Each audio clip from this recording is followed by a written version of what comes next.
Hello दोस्तों, मेरा नाम प्रेज डैनियल है। मैं एक काउंसलिंग साइकोलॉजिस्ट हूँ और आज फिर से मैं आपके साथ कुछ थॉट्स को शेयर करना चाहता हूँ जो हमारे रिलेशनशिप को इम्प्रूव करने में हमें बहुत मदद करेंगे। रिलेशनशिप्स को स्ट्रॉन्ग या इम्प्रूव करने के लिए बहुत सारी बातों को हम डिस्कस कर सकते हैं, लेकिन आज मैं आपके साथ में कम्युनिकेशन यानी संचार के विषय में बात करूँगा। कम्युनिकेशन सिर्फ कुछ रिलेशनशिप्स के लिए ही नहीं होते हैं, लेकिन हर रिलेशनशिप्स में बहुत इंपॉर्टेंट है। चाहे वो फ्रेंड्स के साथ हो, या फिर पति पत्नी के बीच का रिश्ता हो, या पेरेंट चाइल्ड का रिश्ता हो, या फिर एम्प्लॉय या एम्प्लॉयर का ही रिश्ता क्यों ना हो। सही कम्युनिकेशन हमारे डेली लाइफ में बहुत महत्वपूर्ण है। कम्युनिकेशन हमारे रिलेशनशिप को बना सकता है या बिगाड़ सकता है। 3 प्रकार के कम्युनिकेशन होते हैं, हम उसे देखते हैं कि वो कौन कौन से हैं। पहला, एग्रेसिव यानी कि आक्रामक कम्युनिकेशन।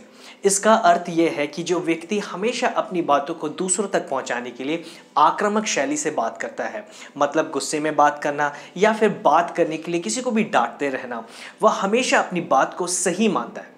अक्सर ऐसे व्यक्ति दूसरों को बात को सुनने के लिए तैयार नहीं होते हैं। ऐसे में रिश्तों में तनाव बना रहता है और सामने वाले व्यक्ति को डरा हुआ महसूस होना पड़ता है या निस्सहाय महसूस करता है। बाइबल कहती है कि मूर्ख का मन समझ की बातों में नहीं लगता, वह केवल अपने ही मन की बात को प्रकट करना चाहता है। दूसरा जो कम्युनिकेशन है वो है पैसिव यानी कि निष्क्रिय कम्युनिकेशन। इसका अर्थ एक व्यक्ति अपनी भावनाओं को या अपने ओपिनियंस को शेयर करने से अवॉइड करता है। पैसिव कम्युनिकेटर्स अक्सर अपनी बात को कहने से कतराता है, जिसके कारण कई बार वे दूसरे के गुस्सों का शिकार बन जाता है, सारे हर्ट को अपने अंदर दबा कर रखता है और ऐसे में एक दिन वो गुब्बारे की तरफ फूट जाता है। ये संचार का माध्यम बहुत ही खतरनाक है। वह व्यक्ति हमेशा दबाव में बना रहता है और उससे लगता है कि वह अपनी लाइफ में कुछ भी कंट्रोल नहीं कर सकता।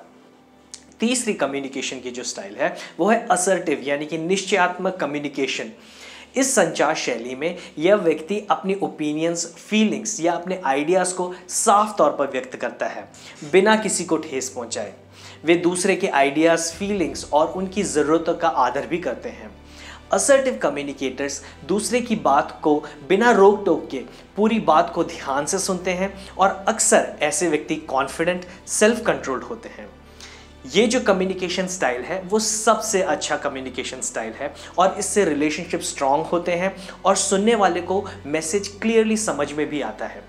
बाइबल कहती है कि कोमल उत्तर देने से क्रोध शांत हो जाता है और साथ ही साथ ये भी कहती है कि हर एक व्यक्ति मनुष्य जो है सुनने में तत्पर, बोलने में धीरा और क्रोध में भी धीमा होना चाहिए। दोस्तों, बाइबल कहती है कि हमारे मुख से निकलने वाली बातें दूसरे के उन्नति के लिए हो, चाहे वो पॉजिटिव क्रिटिसिज्म ही क्यों ना हो।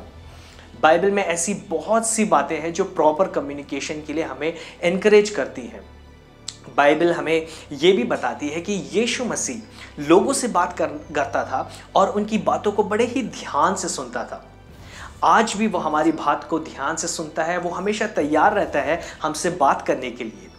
चाहे आप कोई सी भी सिचुएशन क्यों ना हो, आज आप यीशु मसीह से भी बात कर सकते हैं। वो हमारी बातों को आज भी सुनने के लिए तैयार है।